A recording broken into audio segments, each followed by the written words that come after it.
Welcome to Chat with Nomads, where we uncover travel insights, business advice, adventure stories, and lifestyle tips with world travelers and digital nomads. Here is your host, Rax, from nomadsunveiled.com.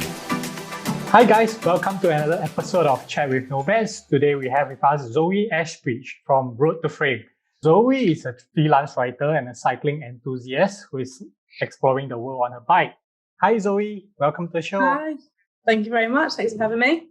Yeah, thanks for coming on. Very interested to talk to you after I connected with you regarding freelancing, right? And realized that you are also kind of like a very adventurous traveler, because I always find cyclists that are cycling around the world adventurous, because I don't. And I feel like it's a difficult trip to plan because you got to plan the routes, and then of course you can't carry as much things and stuff like that. Yeah, so before anything, you have a very cool family name actually. Oh, really? Thank you very much. Yeah, I was saying, oh, that's unique and that sounds really badass as well. Yeah, I'm a fan. I really like it as well. Why don't we start off with an introduction of yourself? Cool. So, as you said, my name's Zoe, and I am a freelance writer.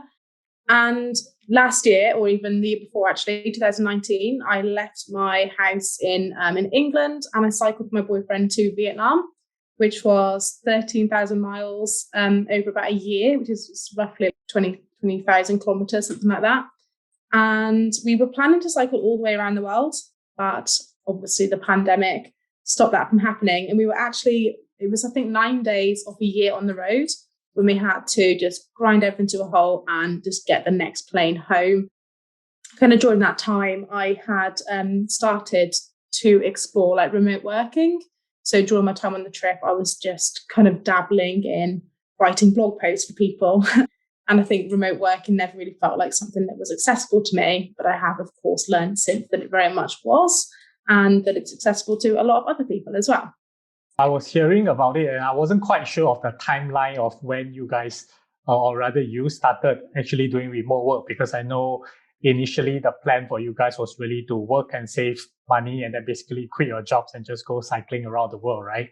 So the initial plan, what was the initial route? Was it from England to Australia or further? So the initial route was to leave home in England and then cycle a full circumnavigation around the world and then come back to England by bicycle. So it was a mega trip. And you mentioned how hard it is to plan. I would imagine that's true, but I hardly did any planning because my boyfriend's amazing and did the whole lot. And I just kind of like followed him obediently for like all of that distance. So yeah, we would have gone, we actually made it to Vietnam. The plan was to go south to Singapore, fly to Australia, cycle Australia, New Zealand. Yeah, that's the right order, isn't it? And then the plan was to go across the USA, Portugal, Spain, France, and then back home to England. Ah, okay. So no Latin America, basically, going via the States. Okay. And so with the segment that you guys covered, did you have to already fly or anything, or was it all road? Because I think Europe to Asia is possible to go all road, right? That's right, yeah. So we had to take a ferry from south of England to France, and then we cycled France to Azerbaijan, and then we had to get a ferry across the Caspian Sea to Kazakhstan. Yeah. And then from there, it was just road again. It seems like quite a long time ago where we still got to explore the world, right? Although yes, just been like a year. It's just like a distant memory already. It was really odd as well to come home. And you know when you have like a week off from work and then you come back to work and it's like you never even had a week off. It felt the same. And that just didn't feel fair to me. That's true. I'm kind of feeling the same way as well. I think the past year has been a bit long in some sense, just because when you're traveling, time used to go past way quicker, and we are not moving. Every day seems to be like, it feels a while ago since I last moved as well. So what got you into cycling, or why do you decide to choose cycling as a way to travel the world compared to, like, say, the usual backpacking or van life?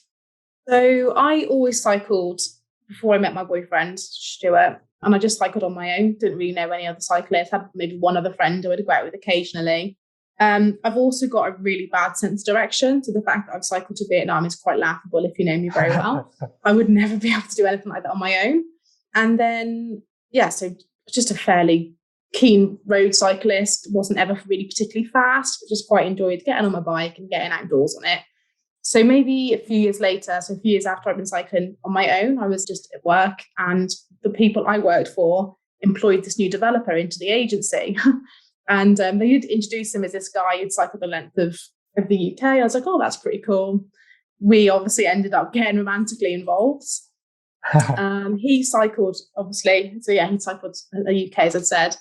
And then one day, like a month into our relationship, he just says to me, I've got something to tell you. And I'm like, oh, great. What is it? You know, he's married or something. I don't know. So we need to talk kind of vibe. Yeah, yes, exactly. Like that. Like when that drops, you just think there's a problem. But he said, so I'm planning on quitting my job. Do you want to quit your job with me and cycle around the world? And I was just like, yeah, that sounds ace. And he says, well, do you want to think about it? And I said, I just did. Let's do it. And then 6 months later, we both left our jobs, which was a pretty big deal for the agency because they employed like 25 people. So we were like, just like 10% of the agency had gone. Oh, But they were amazing about it, really supportive, and we're still on really good terms. But I felt kind of sorry for them because I was just kind of moving into this like senior level within the business as well. And I was just kind of like this star employee, like I wasn't going to go anywhere. I was really happy. And then they employed Stuart and everything changed. And I never went back because I discovered freelancing. So still on very, very good terms. So on hindsight, maybe Stuart was a bad hire because they hired him and he basically went off and took another person with him as well. That's exactly. Funny. But you actually didn't hesitate on taking up the offer. From what I hear, you're like, yeah, let's do it.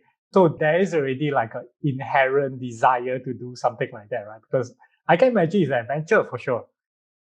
Yeah, I guess you're right, actually. I think I'm just not really scared of like taking, and I'm going to say the word risk. I'm not for taking a risk, but I also think about the calculation in risk. So people think that's a really big risk, like you quit your job and you cycle around the world with someone who you just met. I think this kind of rolls into freelancing as well. Is I'm just willing to think about something like, you know, is anything bad going to happen? Not really. I'll probably come back alive. If we broke up, I can get a plane home. Quitting your job can feel quite scary, but I mean, there are other jobs out there, especially if you're just kind of willing to do anything as well. Like when I came back from the trip, for example, I didn't have a job to go back to, but I was more than happy to just humble myself, go and work in a supermarket and earn minimum wage for a while. And it was fine. I enjoyed it.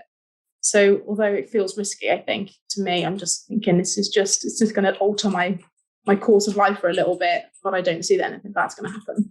Yeah, that's a very interesting mindset actually, because I have kind of the same mindset in the sense of and I'm sure in the UK it's almost probably similar in developed countries, whereby I think one of the biggest advantages for people like us is that it's almost difficult to say starve to death, right? You know, even if you do something and it fails, you can almost always find a job. It might not be the best job or the highest paying job, but you'll almost be sure you can get a job to at least survive.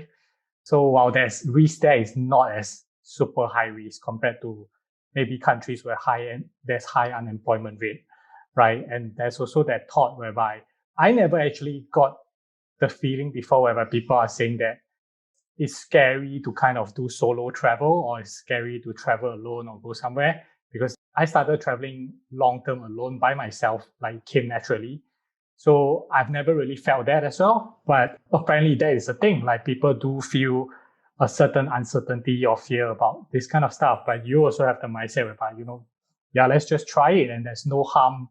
If things doesn't work out, I can just fly back home immediately.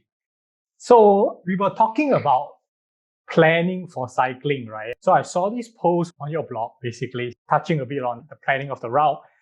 And you were saying that there's always a need to check out like every route and every turn and direction on where to go as in the cycling route. I've never planned a cycling trip, so I have no idea. In fact, I'm like a very bad cyclist. So is there really a need to look into very specific details? Especially I can imagine certain countries might not be super easy to say, you know, just cycle, and routes might not be so clearly marked. Or is it more of like go with the flow, you just go there and then see what happens? Kind of like a mix of the two. So when my boyfriend planned the route, he planned really, really kind of like strategically. He planned the entire route turn by turn for 24,000 miles, which is just, to me, that I can't even comprehend how long that took. I mean, I planned a 100-mile walk and it took me 10 hours. And I was like, how did you do this? He said, well, it took me 2 years. And he wanted to have that management of the trip, I guess. But when we got out there, we actually found that, you don't really have to plan that much unless you want to, for the most part. So the exceptions would be places like Uzbekistan and Kazakhstan, a little bit of Azerbaijan, where you've just got desert. And there were parts of that part of the trip where we would have to plan because we needed to know how much water we needed to carry and how much food we needed to take on our bikes. Because there were, I think, maybe a maximum for us, because we could provide the miles of maybe 2 days where there were no water stops. So we had to have enough water on our bicycles to last for 2 days so that we could cycle through the desert, cook our food and be hydrated in like 35 degrees. Okay. And do you carry around camping equipment and stuff? Yeah. So we had on our bicycles, you have pannier bags and they were full of camping equipment, first aid. We had even like a laptop. We had enough room for food, sleeping bags. So we could be completely self-sufficient just on the bikes. So how many kilos of weight do you reckon is the average that you are carrying per leg of cyclists? Yeah, so it depends where you are. So in the more kind of built up areas like through England, in France, through most of Europe, to be fair, I think my bike was approximately 35 kilos and Stuart's probably 40. And then when we went through the desert and we carried the extra water and the extra food, my bike maybe 40 kilos, with Stu's pushing towards 50 kilos. But by the time you've got to Kazakhstan, you're really fit. Like you've been cycling a really heavy bike for 6-7 months. So it's fine. You don't have to worry about that extra weight because you can just do it. So you definitely feel yourself getting stronger and fitter as well. Yeah, definitely. Interesting. Speaking of which, how long was the whole journey supposed to be when you guys planned it? Is it like a two-year trip? But originally we were saying, I think we said 18 months.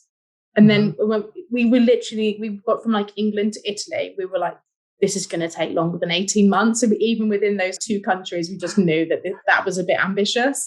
So we just added 6 months on and then reduced our daily budget to make sure that we could do that.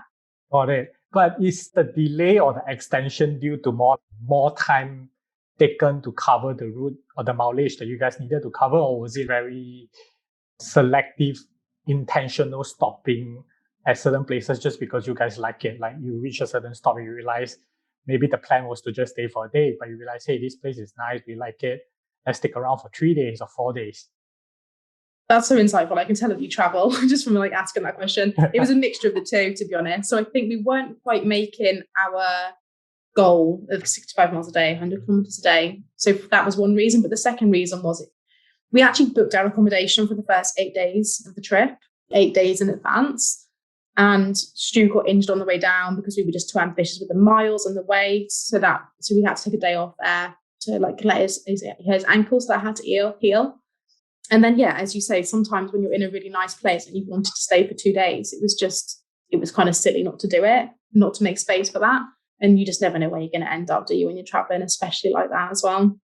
Yeah, that's for sure. For me, well, I don't cycle. So for me, it's always almost like intentional staying at a place because I just like it, or I like the hostel.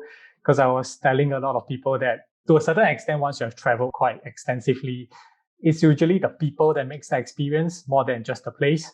So then, of course, people varies, right? You can go to a place and you can really like the hostel or something like that. So it's never really about how many days do I take to see the attractions that are there, but more like who do I meet and do I want to hang out with them? Sometimes my plans might even change just because I feel like, hey, this group is a fun group and they're going this direction. And for me, it's flexible. Then I'll go this direction, and that's just definitely interesting in that sense. Yeah. So are there certain continents that you found to be tougher to do cycling? So I would imagine that Europe is easier than Central Asia, but are there big differences and what are the major differences that you're seeing? So yeah, Europe is easy in terms of you can always get to something. If you want to get food or somewhere to stay, it's like a mile away or something. You're never that far away from getting to food or a town, a person, which makes it easier. But of course, it is more expensive. So, your daily budget, you'll probably exceed your daily budget in Europe compared to Asia. Central Asia was difficult for like just the desert was difficult, but incredible. Obviously, it was really hot, so you can't get any break from the sun. Yeah, you need to carry all your food on your bike, so your bike's really heavy. But then in Asia, so South Asia, is really hot and humid, which I was not used to, and I'm actually dreading going back into that because I mean, you cycle, like you climatize a little bit. But to fly from England to Vietnam, I've never done that before. And I just can't imagine how hot it is. But I walk around England, I'm like, it's so hot now in spring. I'm like, it's so hot. How did we ever cycle in Vietnam? And I'm like, it's like 10 degrees. I kind of get that, but on the other spectrum, I'm used to the heat, but I'm not good with dealing with cold. So anything that's like winter, I'm like, oh, this is crazy as cold. But I can imagine the differences when you are like changing. So is the plan actually to, when the world opens up, you guys are going to fly to Vietnam and carry on the journey where you guys stop?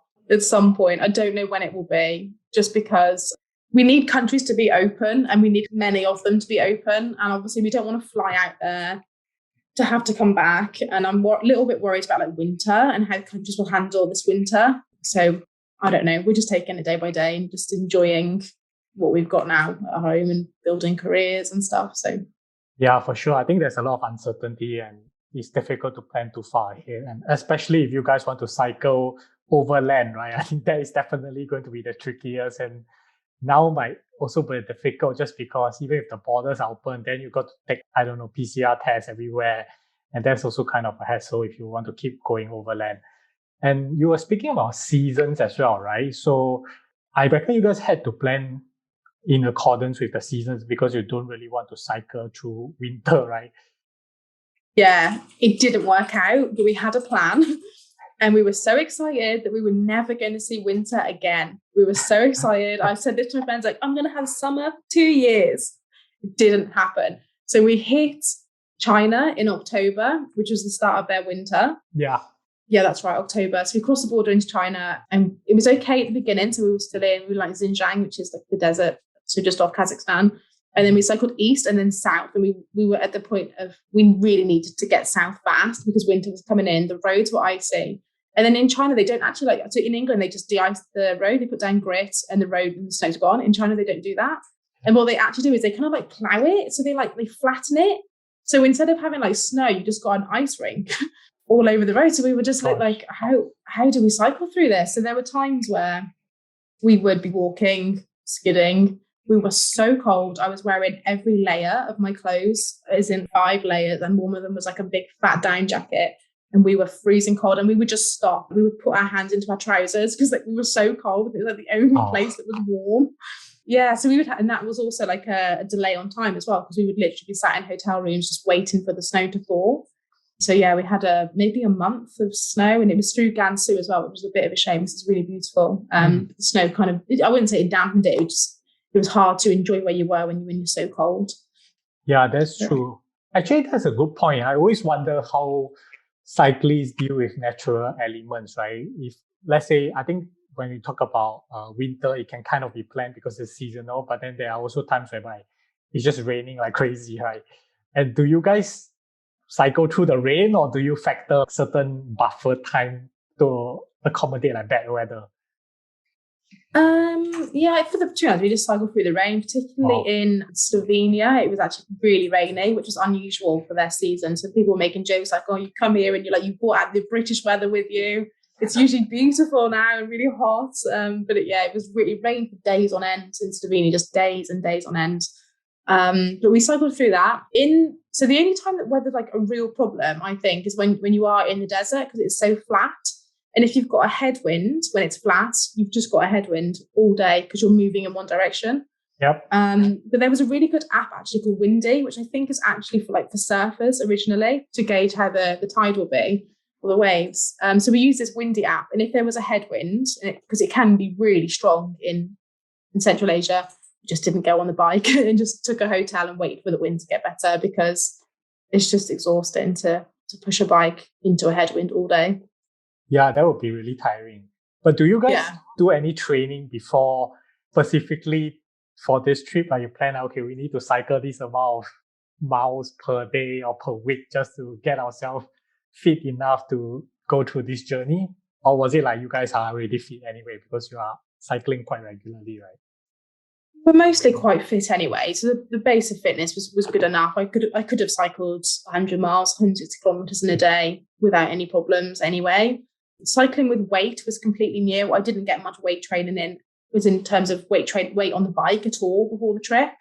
Just went on the day pretty much. To be completely honest, you don't actually have to be that fit, because you just have to be fit enough to get somewhere. Especially if you kind of know that you haven't got to plan that hard before you leave. If you didn't know, all you've got to do is move forward every single day, and you can cycle around the world eventually. It's, really a question of time opposed to fitness.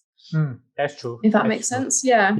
I mean, if you have time, you just need to just do shorter legs if you can't finish like a longer distance, right? Exactly. Yeah, it just takes longer. Yeah. We did do John O'Groats Land's End, so my boyfriend had done that before. He knew he was capable, but I just wanted to make sure, because even though I'd ridden quite long rides before, I'd never sat on a bike, ridden 100 kilometers, and then sat on it the next day and done the same thing. So I used John O'Groats to Land's End, which is the length of the UK, over about 2 weeks to see if I enjoyed it, and I loved that. And that was it. I was like, I can cycle for 2 weeks, so I can cycle for 52. That's a huge jump, but yeah. It's all you've got though, like between work and stuff. That's true. I mean, at what point do you decide that you're ready, right? Might as well just go. So do you guys actually stay in accommodations more, or do you camp more? We actually stayed in accommodation quite a lot. We did camp sometimes, but we would meet cyclotourists who were riding with like a $5 a day budget. They were just eating whatever they could find, including foraging foods and whatever. And camping every night, and those guys smell really bad. But I would say, I would joke, we're quite posh cyclotourists, so we would actually stay in hotels quite a lot of the time. So we probably did 70% hotels and 30% camping, something like that. Maybe even a bit less camping. I enjoyed it. Yeah, I mean, I can imagine if you only do camping and you don't have a good enough system to so-called clean up, then you're probably smell quite bad, right? Yeah. I can see why they do it though. It's like, I guess you're that bit closer to nature and you're really like living a very free life like that. But yeah, we like the spoils of a hotel bed, I guess. Yeah, I guess it applies to different people, the amount of level of comfort they want as well. But that's the impression I kind of get as well about cycling tourists. And I'm sure it's not accurate, but it's just always just the way I see it, right? Because they always come into hostels and then they are very lightly packed. They just have a bike and maybe 2 sacks of baggage that contains all that they need. And they are always sometimes kind of in a rush. I always feel like they are just there for a night and then they will be cycling off the next day. So that's probably fair actually. I think you are often, because you've got to get somewhere, even if it's like a year plan, that you've got to get in before the winter comes in or something like that. So I guess, even though it's a very relaxed way of travel, if you're trying to get somewhere within a certain time frame, you still need to be moving all the time. So I think it has got that element to it. That's fair. Got it. So there's always a race against Mother Nature, basically. Yeah, it is, yeah. Oh, that's interesting. I've never thought of it that way. So when you travel the world by cycling, is there a specific goal or certain things that you are looking to see, or is it you very focused on covering mileage and completing stuff, and tourism is more just like, if you are there, we will see what there is to see, but there's no real goal of exploring certain other things like food or, I don't know, certain interesting stuff. Where is your other interest apart from cycling? I think it was like quite a nice balance of both. So we definitely wanted to cycle around the world.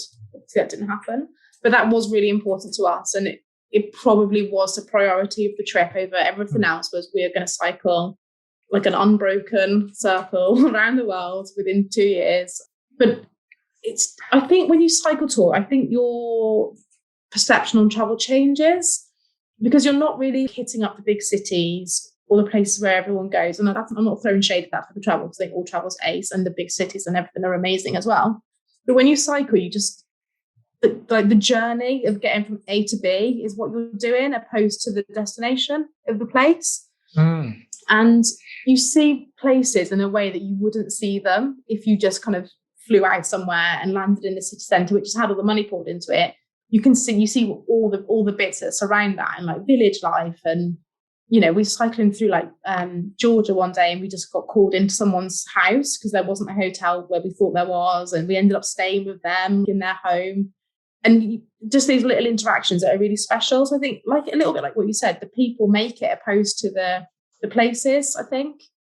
So a nice balance of both. We certainly did some really touristy things, like we went to the Great Wall, we went, toured cities, went to Paris, did some things in China that were really kind of like touristy, but yeah, both is the answer, basically. Oh, that's very interesting. I like the way that you put it, that for cycling tourists, it's a lot more about the journey from A to B rather than the time at A to B, right? Because I reckon for most travelers, even myself, the journey in between is just travel time, right? And unless the scenery is awesome, it's basically kind of wasted time because you're just taking a bus or something like that.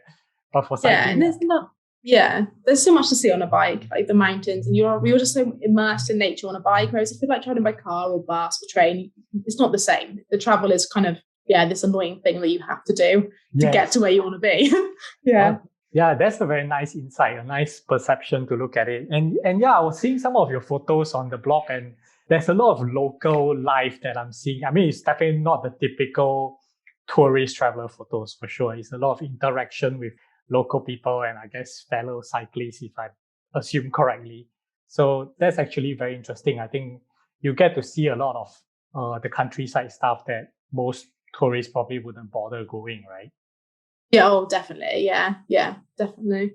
And would you say you experience more hospitality? Because for me, I always feel like this is kind of applicable in every country, whereby the people that are in the rural side or countryside are usually more hospitable or more friendly compared to the big cities. Because I mean, in the big cities, everyone is actually hustling and bustling usually, right? So they don't really bother too much with other people.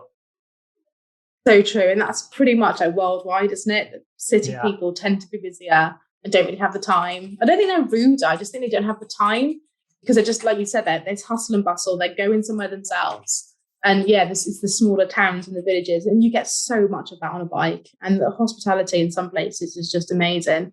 I mean, I always joke that if we hadn't said no to people in Turkey, we would still be in Turkey now. If I'd have taken up every offer that came our way. People were just incredibly hospitable there. That's amazing. I think that's really a very different side that if people just doing the regular tourist route will not really experience. Yeah, also because if you are a normal tourist, sometimes you're just busy yourself trying to see everything that you want to see within the time. So you yourself don't have the time to do it, right? Yeah, exactly. It's true, actually. Speaking of hospitality, there must also be certain concerns about dangers when you are cycling or camping outdoors or just staying at someone's home, kind of a gamble as well, right? I think when we left, so as we were planning the trip, I don't think I was that worried about people, but I'm also not naive enough to think that there would be there's no danger, I guess. But we didn't experience a single negative interaction with anyone in a year. And I mean, when you're cycling, you're passing a lot of people as well. I think it's nice to travel in that way as well, because you are quite vulnerable. At one point, we were fine, but in Uzbekistan, our water, we were starting to run out of water. There was enough, but there was enough, and that was it. There wasn't anything extra. And someone happened to be driving that same road in a van, and they stopped. They gave us water. Also in Uzbekistan, we were at a point where a couple of times where we were just in the middle of this desert.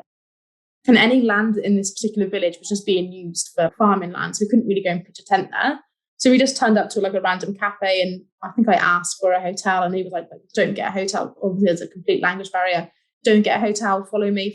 You can have this room. You can just have it for free, and then come. And then he fed us. And I think when you're so vulnerable, you have to reach out to people for help, and people do deliver when you need them.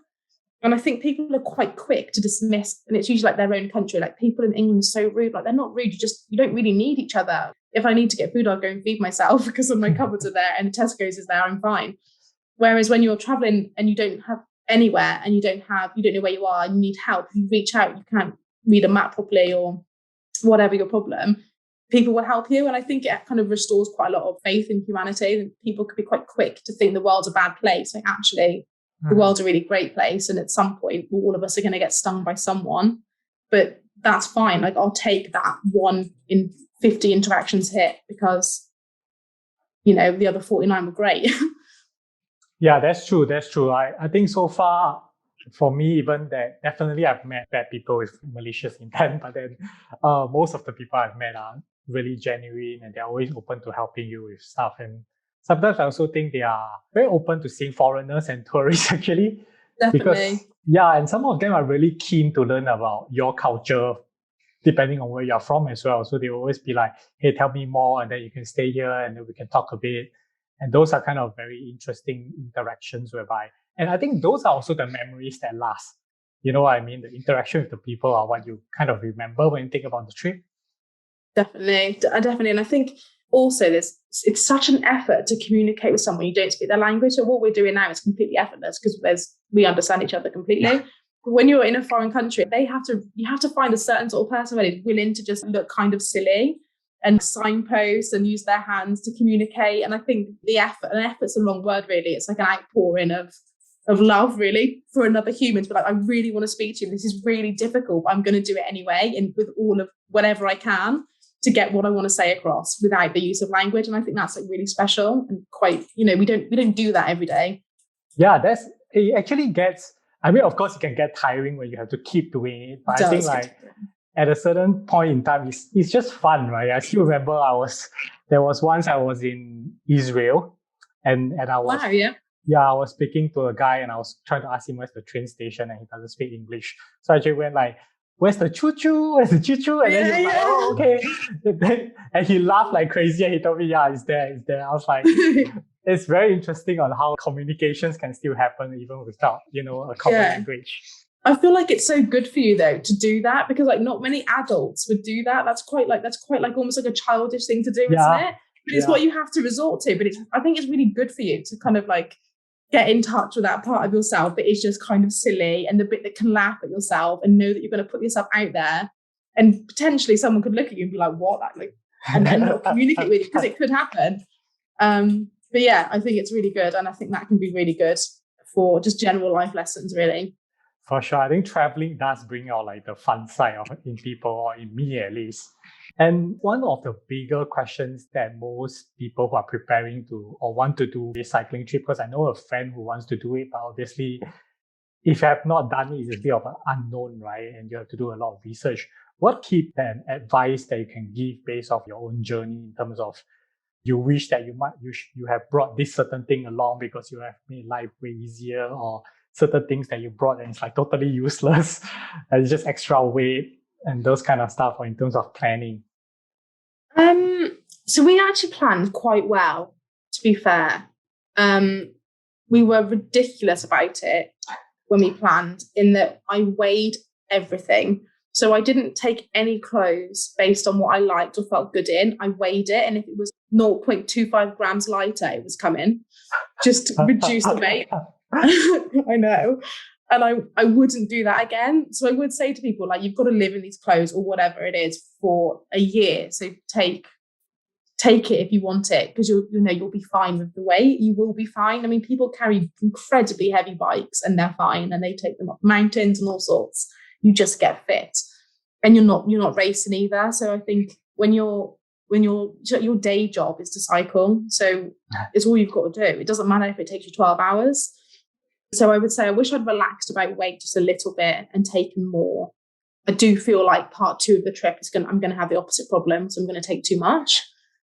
So that would definitely be one. The second thing would be, I would say, is not to panic about how far can you travel, or, am I going to do this and that in time? Because you just will. You'll just, on a good day, on a flat good day with a tailwind, you'll just do those miles to catch up with the days where you had a really hard day and you couldn't do it. It just works out. It's fine. And, once you start adventuring, I think you kind of embrace that adventurous nature of anything could happen on a given day. And it might not go to plan, but I think over time we certainly kind of scrapped the plan and just went with the day a little bit. I think that's kind of it, really. Go with someone who you can spend 24/7 with, I guess. I guess that's important, yeah. Yeah, which was fine for us. And I think that's kind of it, really. I mean, I think don't overcomplicate it. It's really not that difficult. You just need to eat. You need somewhere to sleep. and you need to be able to fix your bike if it goes wrong. Thank goodness Stuart can do that because I can't. But that's it. Eat, sleep, and a bike that you can repair. But you do need certain bike repair skills, right? I reckon, because you won't be able to find a bike stop everywhere, right? So it's good to actually keep like certain skills handy just to make sure that you can at least get it moving to the next pit stop. Yeah, no, definitely. Because I mean, I think what Stu did, so Stu organised all of this. One thing he did do is he went to the bike shop where we had our bikes made up, and he actually built our bike with the supervision of the expert. So he knew that he could literally put the bike together and take it apart on his own if he needed to, which was good. That sounds super savvy, actually. Yeah, he's amazing. He's really good. That's a good person to have with you when you're cycling around the world, for sure. Definitely.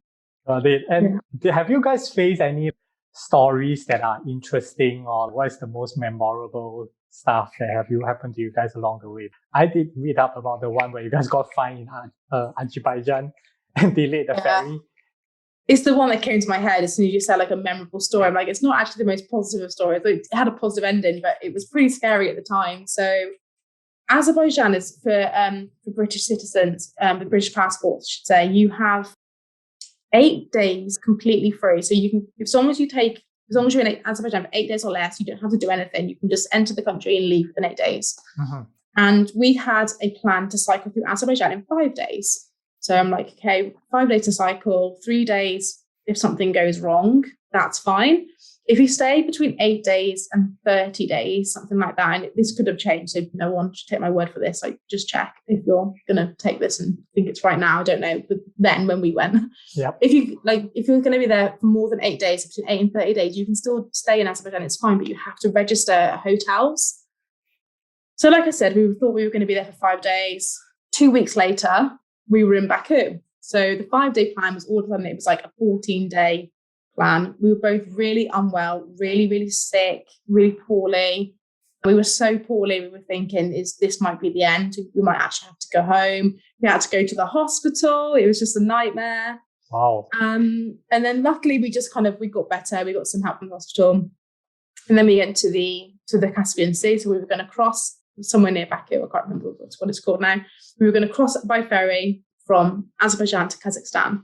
Mm-hmm. And we met some other tourists at the ferry port, and they were like, oh, have you been in Azerbaijan for a while? Have you registered your stay? And it was, as soon as they said that, I was like, no, we didn't register our stay. And we knew that we were supposed to, but because we were so sure of ourselves being okay within that 8 days, we just put it out of our heads completely. So it was too late to do anything about it. So I was like, we're going to have to just walk up to the ferry and hope for the best, really.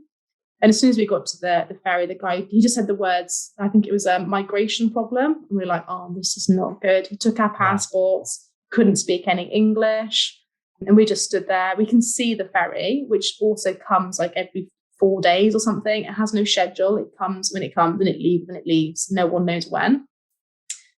And to cut a long story short, we were left there waiting for a long time. This really nice guy came up to us he was like a border guard. He said, I'm going to help you. I said, I really like English people, so I'm going to help you. He had our passports driven off. So we're at the border with the migration problem without our passports, just waiting. We waited for an hour. They brought the passports back. We had to sign a contract in Azerbaijani, so I couldn't read it. And I was like, just sign it. Which is really silly. And then the guys were like, right, run, because the ferry's going. So we had like 70 kilos of luggage and like we're running in 35-degree heat. It was so hot. I was sweating through.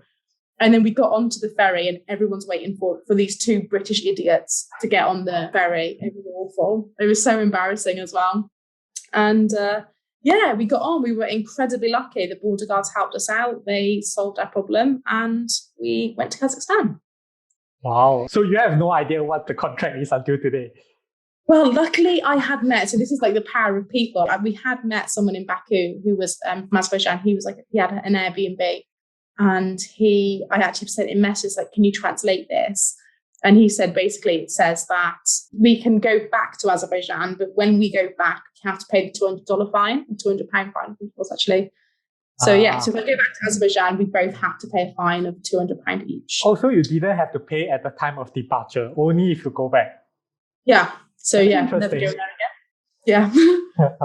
That's actually a interesting story. I definitely want to remember. What got you guys feeling sick? Do you know? Was it food or was it just overexertion? Really silly now looking back, because we were drinking bottled water because we knew not to drink water. So the only thing we put it down to is we were actually eating salads. Which of course gets washed. It's so dumb. Like now I know that's like Traveller 101, isn't it? The salads are washed in their water. So yeah, I know that now. But yeah, it was just eating that. So yeah. But it was like, we were trying to like help ourselves as well by like eating like fresh greens. And it was actually having the opposite effect. So yeah. Yeah, it could be. I think in some places it's better to go for cooked food just for that reason, especially if your stomach is, you're worried that you wouldn't take the local water or local food. Yeah. Exactly. Definitely. Okay, let's talk a bit about working while traveling then, because I think this is an area that you have kind of been looking into for the last couple of years. Actually, even when you guys started, I know you guys had a plan to save up a certain amount before you head off for the trip, right? Was there a target amount that you were looking at or a budget per day? I think what we did was we just saved. We saved so hard. We saved every penny we possibly could. I didn't buy everything. There was a luxury.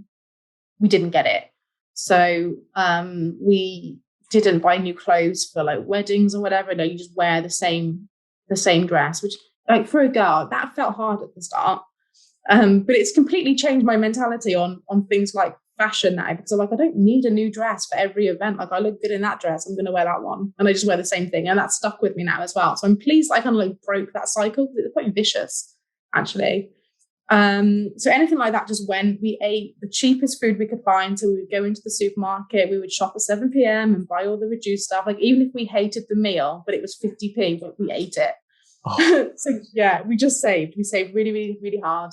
And then we basically just had to look at the amount of money that we had minus the expenses of the bikes, the tent or whatever, and then just divided money by days, basically. So this is going to take approximately 1 year. And then when we realized it was going to take longer, we just took the budget again and divided it by 18 months to see how much our day rate was, and just tried to stick with it. So that's how we managed that. And how much were you guys budgeting per day then, including accommodation and all? £40 a day on average, which is quite a lot for some travellers, to be honest. It was a high budget, actually. Like I said, we met people who did it on Vive, so no one listened to this compared by that amount of money. People do it a lot cheaper than what we did, a lot cheaper. Yeah, I guess it depends on the country you are in as well, right? If you are traveling in Central Asia or South Asia, it's obviously cheaper than in Europe. And that's kind of where you can shift your money a bit based off the budget. Europe, maybe £60 a day sometimes. Vietnam, maybe £8 a day. And to sleep and eat really well. And I think the thing is also what you were saying is when you start traveling, you just realize that actually you can survive from very little especially in terms of material stuff like fashion. And I'm moving around with a backpack and I realized that I don't really need any more clothes. I can survive with the same clothes for like 10 years or the same amount of clothes for 10 years. And that's actually not an issue at all. Yeah. I know you guys also tried different avenues or different odd jobs to like try and make a bit of side money while trying to build up your savings. And so what have you found to be like more revenue making, like good stuff that takes little time or goes well with your existing job or your travels? So before the trip, so now if you ask me what should I do, well, I've got a job and I want to save more money, I would just say freelancing. Yeah. But before then, I didn't really know about freelancing before we left the trip. I didn't know it was a thing. I didn't know it was lucrative. I didn't know I could do it. I just thought it was like a magical, lucky job that only the luckiest people in the world get to do. That's genuinely what I thought. Like it was like some unicorn thing that was just available to special people. That's what I thought of freelancing. So alongside my full-time job, I actually did food delivery on a bicycle. So we have Deliveroo here. I did that and it was actually really good because I was like done kind of training as well. I'm carrying something on my back, cycling, and it tends to be like quite intense cycling because you've got someone's hot food, you want to get it there pretty fast. So you do like, I guess it's like interval training. At least that's how I saw it. Yeah. But I think one of the quickest ways to save money is to cut back on your expenditure rather than trying to work yourself into the ground earning two jobs, because if you cut back on your bills, cut back on your food, cut back on luxury items, you'd be really surprised at what you can save. If you stop having a daily coffee, you've got 20 quid a week, and it all really adds up. And then while we were on the trip, so the plan was never to work. That was the plan. We're not going to work. And I think it probably took me like 3 months to recover from work and like to fully leave work. Because I would wake up thinking about work. I think about my colleagues. Like, was my handover good enough? Are they okay? I wonder if this client's website has gone live yet. And I thought about them for months. It took me quite a long time to shift that mindset of like, you don't work anymore. That's not your problem. So I think, 3 months easily for me to fully cut ties with work. I think my boyfriend probably left it the day he walked out of the office because he's so much better at that than I am. And then we probably traveled for another 6 months. So maybe it was like 9 months in. We didn't need money, but I think I was just like, well, I wonder if I could write blogs and get money. Is that possible? And I Googled it, and I kind of like didn't believe every single article that I read that it was possible and how to do it, and that it is actually quite easy to sign up to these things. I just still would find an excuse. Oh, but that person's got this, that person can do it, and I can't because of whatever, like some ridiculous. Now I know it would be ridiculous to think that. And I can even remember messaging a girl on Facebook who I'd met just through a group and asking her how to get into freelance. And she kind of like mentored me a little bit. And so, I signed up to Upwork. I wasn't expecting to do anything particularly lucrative with it. I just thought, wouldn't it be nice to earn some money while I write a blog? And that's all I wanted. I wanted $10 to write a blog. That was it. And I was really happy with that. So I started doing that. And I think because it was nice to do that when you're traveling, and this is one of the reasons why I think it's good to travel when you're a little bit older, because I left England when I was 28. And I think you've done some good years of working. You know who you are, you're more confident, and you can kind of just put tools down on all of your life. And at age 28, 29, 30, whatever, just like take stock of what you actually want, because you're still young enough to do anything at that point. You could go back and redo your degree, whatever. Mm-hmm. And traveling did provide me with that opportunity to just do something with absolutely no pressure, which was to start my Upwork account, start writing blogs at $10. And then, that just carried on through after the trip, I guess. And do you actually do part of it while you were cycling in the 9 months trip? Oh, sorry, I was going to say probably for the last 3 months. Got it. So when you were almost in Southeast Asia, I guess that was when the last 3 months. And was it difficult to incorporate work into the schedule? Because, I mean, you're cycling, well, obviously you can't do anything when you're cycling. So anything has to be done either in the evening or at night when you are stopping somewhere, or you have to factor certain extra days just to work, right? Yeah, it was hard, to be honest. It was difficult as well because it wasn't really part of the plan. And I was kind of like adding in this another layer of something to do. So I would normally do it. I would get back, and sometimes it's quite a long day. So like when you think about it, like cycling is your day, or that's your 8 to 10 hour work day. And then when you get back to your hotel, like you're tired, you eat and you go to sleep, basically. Mm-hmm. Whereas now I was getting back late, eating, and then working. And it wasn't hard work. It wasn't overly strenuous, but some nights I would be typing out blogs, being super, super tired, thinking, oh man, I don't know if this is a good idea or not.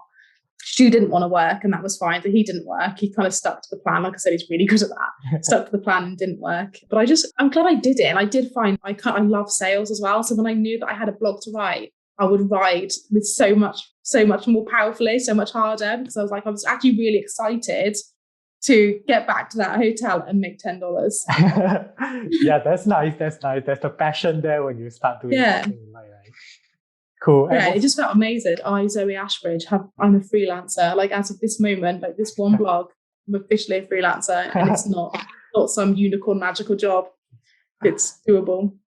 Yeah, I'm surprised that you had the impression that freelancing was a unique thing, because I thought that is kind of almost, if you have nothing better to do, that's what you go to do. That's why it's called a freelancing. Oh, really? Thing. That's so interesting. Yeah. I never had the thought about that, because, I mean, even during my university days, I had friends that were already starting to do stuff, do programming and stuff. And back then, if they are not building a development house or anything, they are basically a freelancer, right? They are a single person just working for extra income.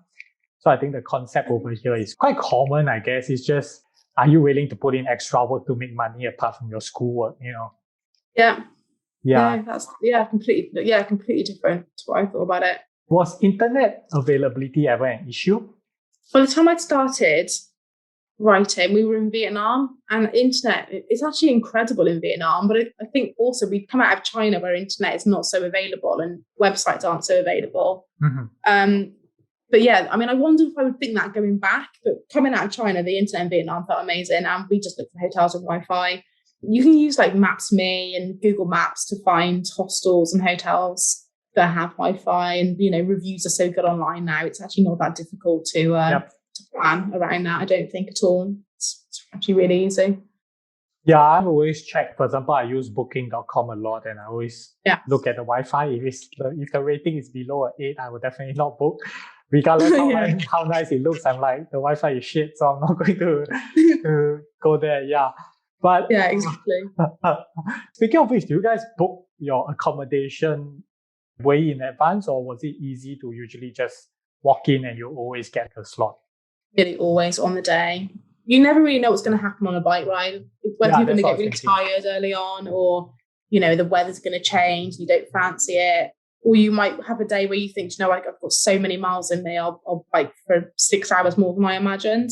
So we would normally just turn up. So we would get into the city or town, village, wherever, pull up booking.com, and then normally we would go to the hotel rather than book through booking.com, because sometimes you can save a little bit doing that. And we nearly always work that way, unless we were going to a city or something and we wanted to plan in advance, because we'd be thinking we want to be near the tourist attractions or whatever. Yeah, that's true. I think that flexibility is good. So I reckon you try to avoid the real peak travel season in a particular place as well then, or at least that's kind of the plan, because if it gets crowded, then obviously it's harder to get certain accommodation spaces, especially since you're looking for two person, right? It's possible, yeah, exactly. Yeah, so if you go into like a big, more built-up place, then we would sometimes plan in advance. But yeah, maybe 5% of the trip was advanced planning, and the rest was on the day. Yeah, that makes sense. So in the past year after that, you decided to obviously transit and take the time to go more into freelance writing, and it's predominantly now still through Upwork, or are you exploring like different avenues? Predominantly through Upwork. So I came back home. Obviously, I had my account set up. At that point, I was making about $10 on Upwork per blog, which sometimes would take me 2 hours. So when you work out the hourly rate, it was really low. But like I said, I felt really empowered being freelance, and I don't know, I loved it. And I've got a bit of a thing for like making sales as well. I find that so it gives me a real boost, and I just love it. So it works for me because of that. It did not take long for Upwork to take off for me. It happened quite quickly. When I got home, I actually went back to my old job first and asked for a job, because it was the midst of the pandemic. I didn't get a job there. And I think it was just because they were like, we don't know what the landscape looks like at the minute. We can't take someone else on. But they gave me this little project, which I think was like a pity project. Like, we still really like you, Zoe, so here's a job. And so I got a job. Like I said, I was just kind of like humbled myself, went to work in the local supermarket. And I was doing the online shopping for deliveries. I did that for 12 weeks. And then within those 12 weeks, Upwork had taken off in such a way that I was able to quit that job and be comfortable with what Upwork was earning. So yeah, you can, and it's just reviews. It's all about reviews on Upwork. Start off, work cheap as I did, get those 5-star reviews, get happy clients. And then within 12 weeks, I mean, I think my rate went from, up by 400%. In 12 weeks. So yeah, it's amazing. Yeah, that's interesting, because hearing from you, that means you really started going more into it at the start of the pandemic, basically, right? And that is kind of the time where I saw a spike in people going into freelancing just because the economy is bad, right? Like you say, people either fired from their job or they can't find a job. Then obviously freelancing becomes a very viable option to jump in. So supply of freelancers then started to kind of shoot up. But whereas I'm not too sure about demand per se, because I reckon obviously businesses that close down makes demands lower, and also the budget cutting. But for myself, it was an increase in demand just because my existing clients all needed to pivot or to change stuff very quickly, right? So all the marketing materials and stuff had to be changed. So I found myself like working way a lot more during then, and I didn't really mind because I was stuck in quarantine anyway. Yeah, but there was a high spike. But in terms of new clients, I'm not too sure, because I was so preoccupied with existing ones that I didn't have time to look into new ones. So I'm not sure about the demand, but it's interesting that you managed to see a spike while it's probably the more competitive period among freelancers. Yeah, it's interesting to me that you didn't notice it. So you didn't feel that there were more freelancers available then. You were still getting your work as normal. Yes. So it's interesting for me always because I come from both sides. I'm both a client and a freelancer because I hire freelancers for my own projects as well because I run multiple stuff. So the reason why I felt that there's a higher supply is because as a client, it's an advantage for me that there's more people competing, right? So then it also means that there's price competition, right? So that is where I can capitalize on cheaper labor for like a higher quality work. That's one thing. Okay, yeah. Yeah, but also because of all these freelancing groups, and I've gotten a lot more into the space of talking about remote work just because there has been more and more interest in it. So I found it an interesting space, and I found a lot more inquiries about information about this. Like a lot of people are looking to see how they can go into freelancing or remote work and stuff. Yeah, so that's how I kind of saw interest and supply hype up, but not really in terms of my own freelancing work. Just goes to show that there's enough space for all of us. I think there's a lot of work out there if you're willing to put the hours in and build up your portfolio. You know, I started in a pandemic and rocketed in my career, and you were a seasoned freelancer, and that didn't impact your work. Yeah, I guess it's also a lot about quality, right? I think there is definitely a lot of supply, but as a client myself, I do realize that it's not really that easy to find someone that is really, really good. You know what I mean? I've tried. Yeah, if you are able to do a good job, and I reckon if you are able to provide just that extra service, right, especially at the start, extra persistent to be able to make sure that your client feels happy with what you're doing or they feel safe with you, then it's easier to really get repeat work. Because, for example, for me, I realized one of the main things that I hire freelancers for is it's for the peace of mind. You know what I mean? Like when I send you a piece of thing and you give it to me without me having to do a lot of edits or stuff, that is great, right? But whereas if I send you something and it comes back and I feel like, oh shit, I have to run through this, I have to correct this thing, and I have to send you 3-4 times of revisions and stuff, then now I'm kind of spending extra time and maybe spending more time than I would have done it myself. And then that makes no sense for me at all. Yeah. Definitely. I think that's actually really key, actually. I think that's partly why I did well as well, is that I set a job and a budget that I was happy with. So let's say the job was write a blog at $10. Obviously, that's really cheap, and that's not what I do now, but to begin with. But then in your mind, have a little bit more to add to that job. So put the job out there as a blog, $10, $50, whatever, but then also provide something like their Instagram post that's going to go with the blog. Done something a little bit extra. You've been prepared for it, but the clients had something extra, so they're really happy because they've just had something for free, effectively. But you know, when you've been freelancing a while, you can factor that into your price. So I'm going to give them a blog for $10. Unbeknown to them, they're also going to get a social media post or whatever it might be. And you've done it for the rate you're happy with, and then they've had this added value, and that's going to really help, I think.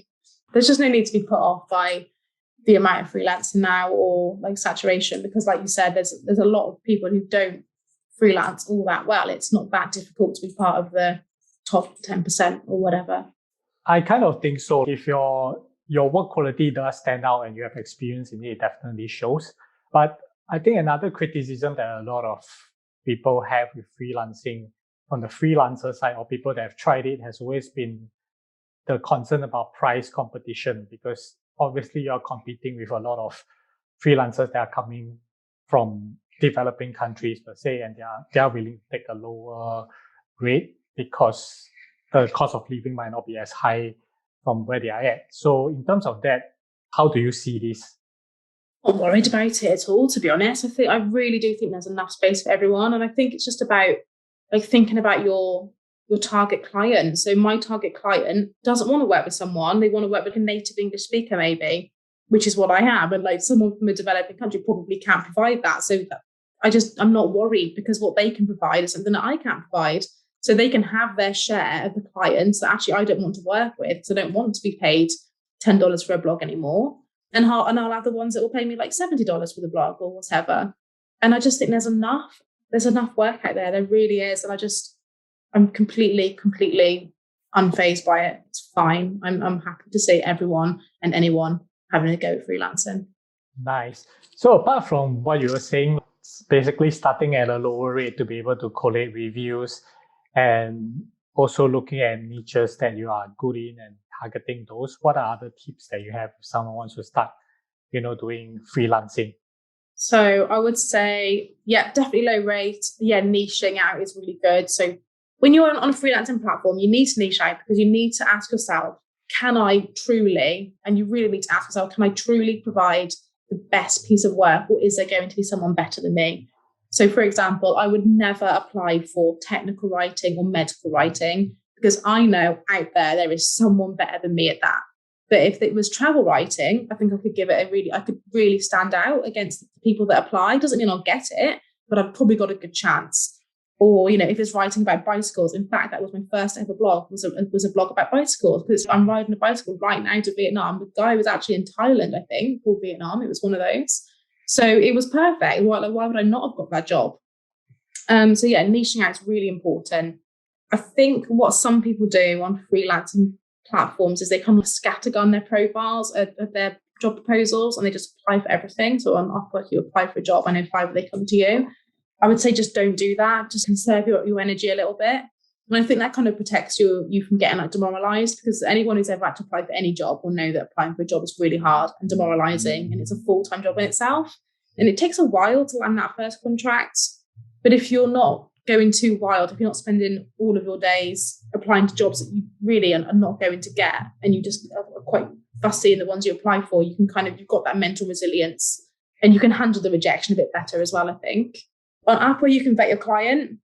So a lot of people, I think it's a fair argument, will say that as a freelance, if you set a low budget, you will attract a low quality client. That hasn't been my experience. And the reason for that is on Upwork, you can actually go down to the client's profile and you can see the types of reviews that people have left them and they've left the freelancer. And if all of those reviews are good and respectful, the chances are you're going to have a good experience. So that's a good one. I would say to try a few different platforms. So I started on Upwork. Upwork actually went really well for me. It didn't deter me from making a Fiverr account. I actually got a job on Fiverr really quickly. But then I closed it because I was like, what am I doing? Why am I trying to find new work? I'm busy. But I'm tempted to open it back up again because I've since learned that you can limit the amount of work on one gig. So maybe I'll open it again. Yeah, I think that's about it really. I think, don't be demoralized and just roll with the punches. If someone doesn't book you or say that your work's bad, just go and finish it, move on, go and get another client. It's fine. Cool. And how much time do you spend between, because I'm hearing now that it seems you are pretty booked up already, but how much time do you spend doing the current work versus finding new clients? Because one of the good tips that I find myself is that never stop looking for new clients, because you'll never know when one of your old clients will just disappear, or especially during COVID, right? If I'm lucky because a lot of my clients are kind of in the tech space. So when you're in the tech space, obviously a good amount of tech companies have done well through the pandemic because they are able to convert. But if it happens to be, for example, F&B, then of course your client base is going to take a hit, right? So there's always a need to keep finding new clients. But how much time do you kind of spend between the two tasks? I'm not sure how much time I spend, but I think I probably do look at the job board every day. I'm a little bit luckier now. I've actually got 4 long-term clients. So I don't have to worry so much because I actually lost a client a few months ago. They didn't need me anymore. So the contract was ended faster than I expected it to be. But because I've got 4 clients, what actually happened was the other 3 clients just kind of swelled into that work that client once had. The time just was filled very, very easily. But I think it takes a while to get to that point, especially if you're blog writing now, because generally you'll write a blog and the contract ends. So I would probably look once to 3 times a day. I wouldn't spend ages on there. Just look in the morning, look in the afternoon, look in the evening, only apply when it's relevant. So maybe an hour a day if you've got a contract that moves quite fast and it's going to be over soon. Yeah. And then what you can also do as well as a freelancer is you can you can start. I don't access much of my work, but I do have some blogs which I don't write anymore. So in the worst case, it's not very nice actually, but the worst case, I could reclaim those blogs back if I lost and was really in dire straits. But I mean, I'm not worried about that anymore because I do have those long-term clients. So I'm okay. Yeah. And one question is pretty common. I've asked this to Alex as well, and her response was pretty obvious for Fiverr because there was tiering system. So she's always saying that the moment you jump a tier, it's kind of a good time to raise your price. But for Upwork, obviously, it's different. But there are the badges of, top rated and stuff, but it's not exactly like multiple tiers, right? So how do you determine when to raise your prices? For the most part, I think I kind of just feel it, quite intuitively. But I think I used to work in sales. I'm quite good at sales. So it comes very easily to me. If you need a guide, I think, as I've said, go low. If you get to a point where you're busy, you're so busy, you can't really take on the work, higher your price. Because as soon as a job comes in for twice the other job's being paid, you'll find time for that job. Even if you're super busy, you'll find time. So that's a pretty good way to do it, I think. So at the minute I'm busy, so my prices go up. And then I can always just bring them down again if I did lose those clients and had to get work fast. Yeah, with Upwork, you do get the top rated status as well. I can't remember how you get that. It's if you've done so many jobs and have had so many good reviews. But I think generally it probably is a good time to raise your prices by a little bit, because once you've got that top rated, Upwork will start recommending you to jobs. So you kind of come with a bit more gravitas. You look like you're a bit more of a seasoned freelancer. So yeah, with top rated, and then when you're busy, get busy, then higher the price. The thing about this Upwork recommendation, I'm not sure if you have. So I assume you do use it because you probably put your profile as public and anyone can invite you to jobs, right? My experience with it has always been the recommendations are usually, or the people that took the recommendations and sent me an invitation to apply for the projects. Usually those projects are not super relevant or not very good for me, either based off budget or the scope of it. So I'm not sure if it's that beneficial. What's your experience on that? That's interesting that you've said that, because I keep meaning to go and drop a query into a freelancing group and ask how the algorithm works. So I started freelancing in blog writing, and I still do a little bit of that, but I moved into SEO. And a lot of the jobs I get recommended for are content writing or writing emails. And I've never written an email. I've never said I do that. So why are you sending me jobs for B2B email campaigns with a proven track record of open rates? I'm like, I don't have that. Like you said, they're not completely irrelevant. They're kind of in the same bracket, but they're not often brilliant. But I mean, one of my long-term contracts came from an Upwork recommendation. So yeah, swings and roundabouts, I guess. Sometimes it's great. Sometimes it's a bit. And I'm always conscious how to answer the question. So when you get recommended for a job, Upwork asks you, why are you declining this job? And I'm like, well, if I tell Upwork I'm too busy for the job, it might say, well, okay, we'll drop her out of the algorithm for a little bit then. So yeah, I don't know the answer is the short answer. Yeah, I actually have the same concern as you regarding the reason why you drop out, right? So I try to reply to everyone, or unless it's totally irrelevant, I'll say that this is totally, they will be like, oh, we need research participants for whatever. And I'm like, this is totally not relevant. So those I'll be like, okay, this is not my scope, right? But anything that's kind of relevant in my space, I'll always reply or accept. I'll reply in a very short message just because I'm not actually interested in it, but just to make sure that the algorithm, and I have no idea how the algorithm works as well. So I don't rely a lot on basically the people sending me invitations, because since my experience with it has never been super positive, they were not always relevant. So I just try to maintain it, and that's kind of how I do it. Yeah, no, same. I always reply up just oh, thanks so much for the invite, but I don't write emails. Good luck. There's someone better than me out there for you. I usually write something like that. Yeah, cool. So I reckon now that you are kind of getting up to speed with this and stuff, and I would assume your plan is obviously to structure it in a way that's going to still work for you when you carry on your cycling tour around the world, right? Yeah. So what's the plan there? Are you preparing certain things on the work side to enable it to transition nicely to cycling, or are you trying to tweak your journey in terms of your travel speed or time according to, or factoring in this remote work? Definitely. I think that I just love freelancing too much to not do it now. I genuinely really, really love it. I find it really fulfilling. and really motivating. It makes me really happy. So I'm not really looking to quit my job again and be unemployed. So the plan, and it's a very, very loose plan, will be to somehow fit it into my travels. But it will be quite tricky because the first half of the trip, we had fewer visa restrictions. And the second half of the trip, we've got visa restrictions. So Australia, for example, is a really big country that we've got to get through in 3 months. And some of that is desert as well. So I'm not expecting great Wi-Fi. So there's going to be areas which might be quite tricky to work in, but I'll figure it out is the long and short of it. But I think I'll just be really open and really honest with my clients and say, this is my situation. I really want to carry on working with you. Do you still want me? Basically. And they might say no. And if they do, that is fine, because their business has to come first. And I want their business to come first. I want them to succeed. So I'm kind of expecting that I might lose some, because they will say, look, we just need someone to be more available. And I'll just keep those that still want to work with me, I guess. And, if I lost them all, I would just find someone else who was happy with that arrangement. I'll figure it out. But yeah, probably maybe we can make the trip longer. I do see it more as like a lifestyle thing, the second trip potentially. And maybe we will just stop in a country sometimes and have like months there, which we didn't do on the first trip because we were so set on this world tour. But yeah, who knows? We'll see.